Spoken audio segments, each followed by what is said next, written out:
Assalamualaikum warahmatullahi wabarakatuh. Perkenalkan, nama saya Nur Aida Fitria, NPM 19210015. Di sini saya akan menjelaskan mengenai model pembelajaran individu dan pengaplikasian model pembelajaran individu dalam materi ekonomi kreatif. Oke, materi selanjutnya itu mengenai model pembelajaran individu. Nah, model pembelajaran individu ini dibagi atas 7 poin. Yang pertama, rencana studi mandiri. Nah, rencana studi mandiri yaitu kita belajar individual, yang mana mereka belajar sendiri di rumah begitu. Mereka dilatih untuk belajar kreatif mandiri di rumah. Seperti halnya pada pandemi ini pasti dia dituntut untuk belajar sendiri di rumah. Beda halnya pada sebelum pandemi, maka mereka dituntun dan dijelaskan di dalam kelas oleh gurunya.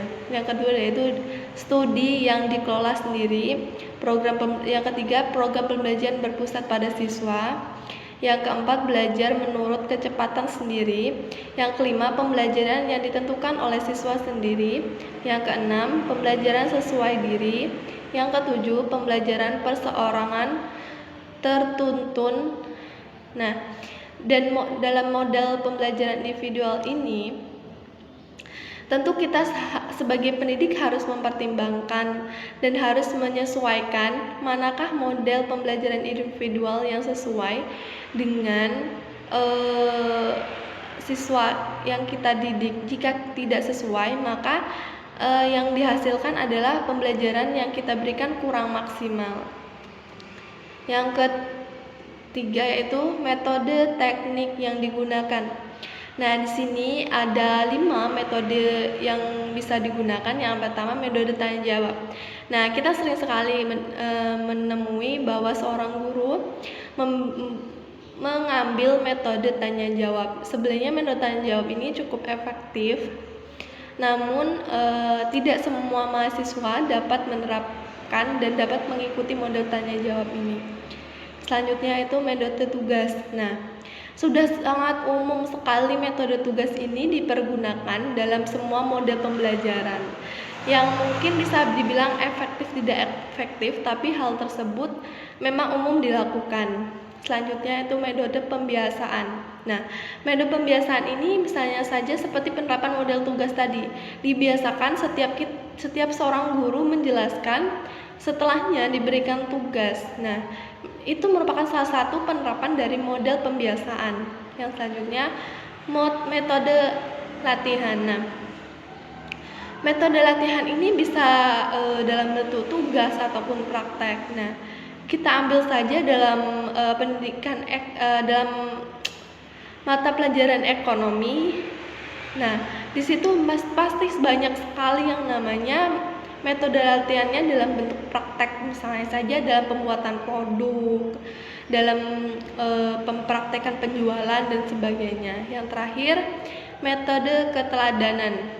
Nah, metode keteladanan ini yang artinya mereka mencontoh atau mengikuti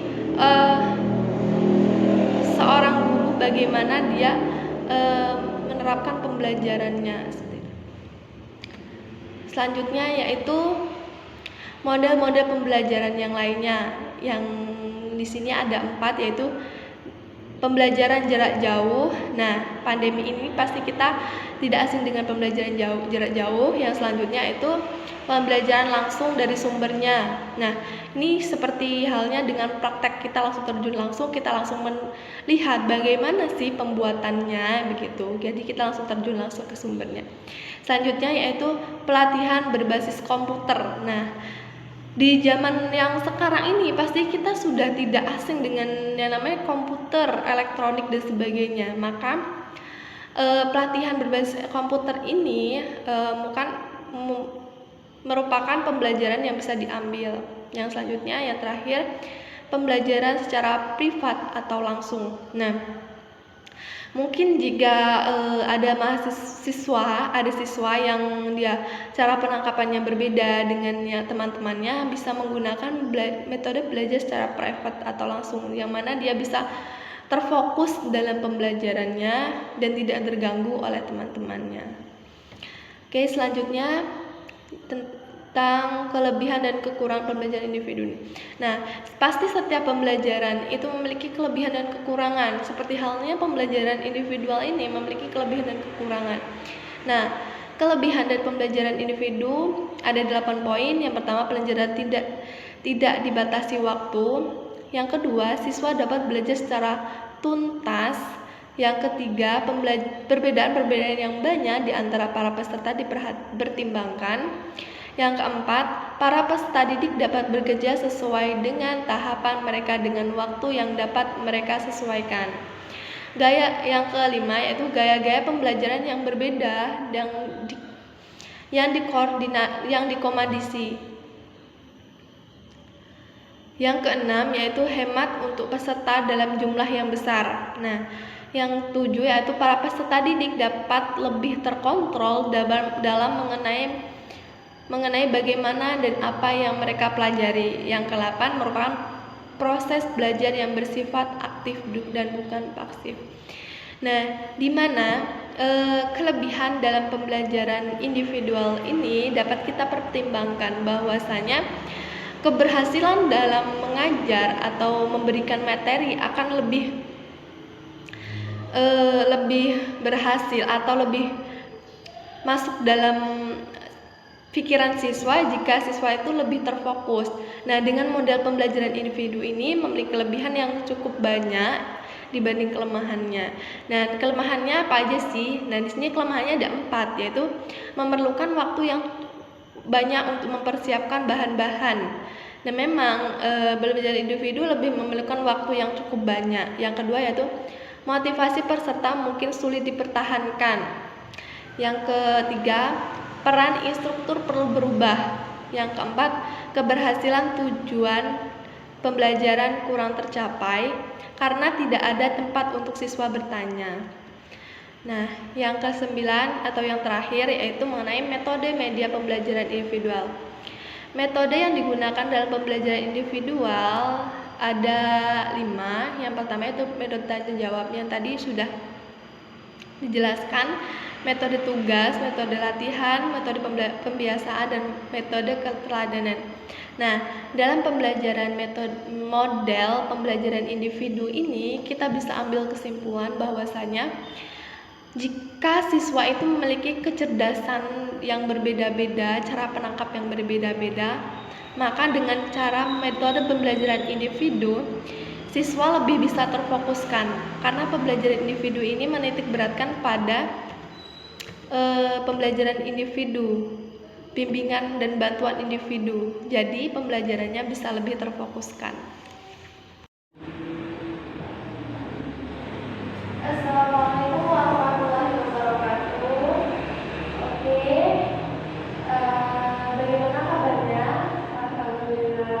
Oh ya, di sini Ibu ingin melanjutkan materi kita yang kemarin mengenai ekonomi kreatif. Nah, ekonomi kreatif adalah sebuah konsep di era ekonomi baru yang mengintensifikkan informasi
sate, bakso dan sebagainya. Itu merupakan contoh dari bidang kuliner. Yang kedua adalah bidang fashion. Nah, semakin tahun tentunya banyak sekali fashion yang berubah. Misalnya saja dalam baju semakin tahun itu pasti ada perubahannya. Misalnya aja nih dalam motifnya, modelnya dan sebagainya. Nah, yang ketiga itu bidang musik nih. Nah, di bidang musik mungkin pada zaman dahulu mungkin hanya ada dangdut yang biasa-biasa aja. Tapi zaman sekarang dangdutnya itu udah dimodifikasi menjadi yang lebih menarik, menjadi lebih modern. Nah, hal tersebut bisa berubah karena apa? Faktor SDM-nya yang mendukung dan kreativitasnya cukup tinggi sehingga bisa memunculkan inovasi-inovasi musik yang baru.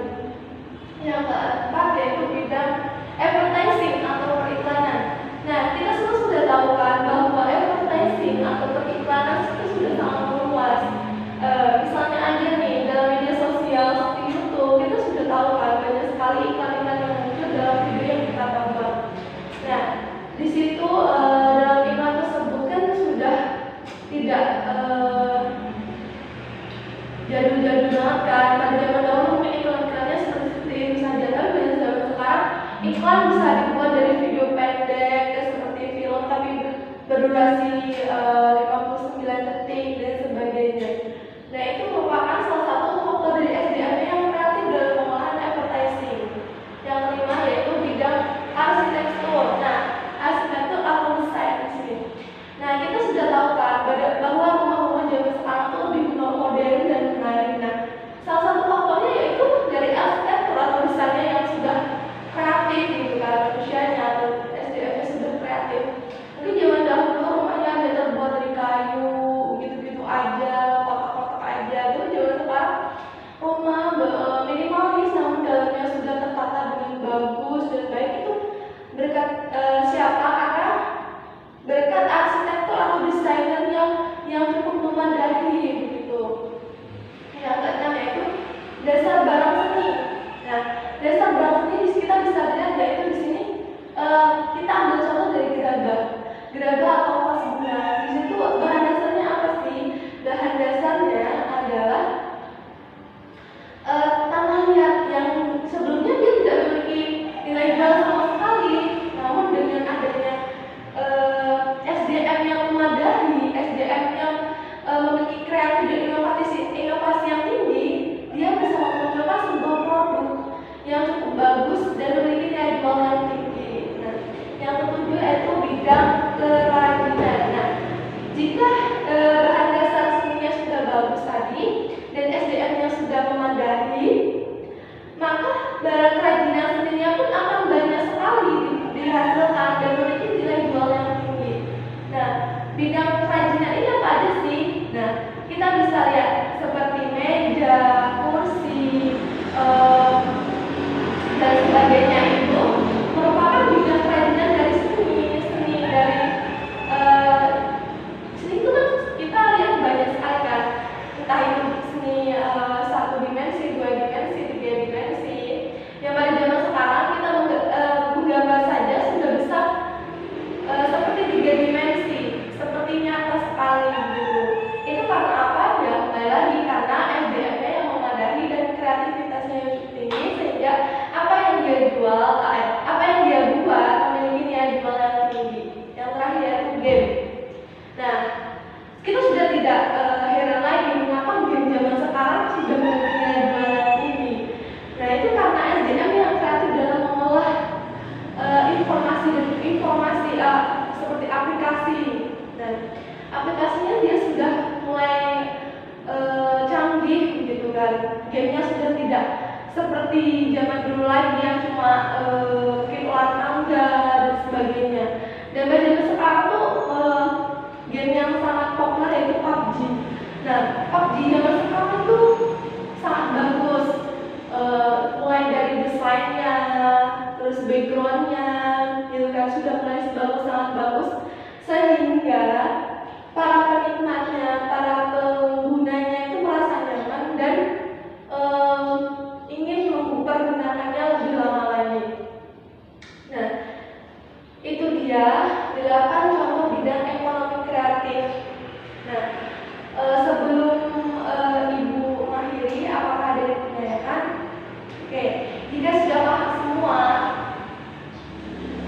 Ibu ingin kalian membuat suatu tugas mengenai bidang kuliner dan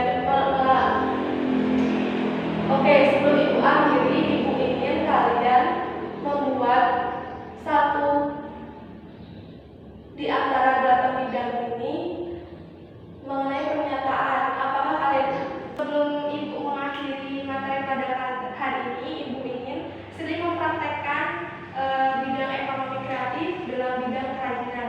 Nah, di sini Ibu ada 3 helai benang berwarna merah, kuning, dan putih. Ibu minta Sirli membuat kerajinan gelang seperti pada contoh ini. Coba Sirli buat.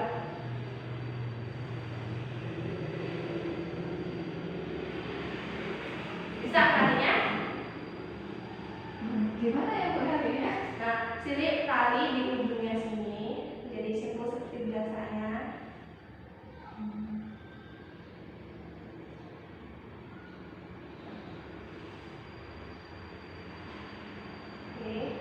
Nah, kemudian sini kepang kayak biasanya kayak kepang rambut. Oke. Sini Ibu pegang ke atas rambut.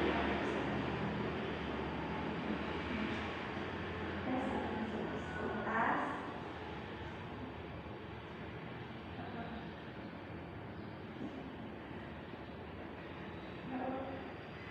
Ya, benar.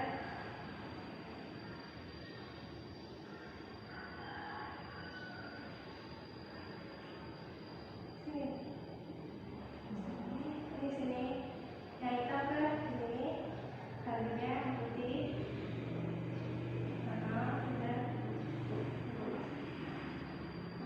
Putih.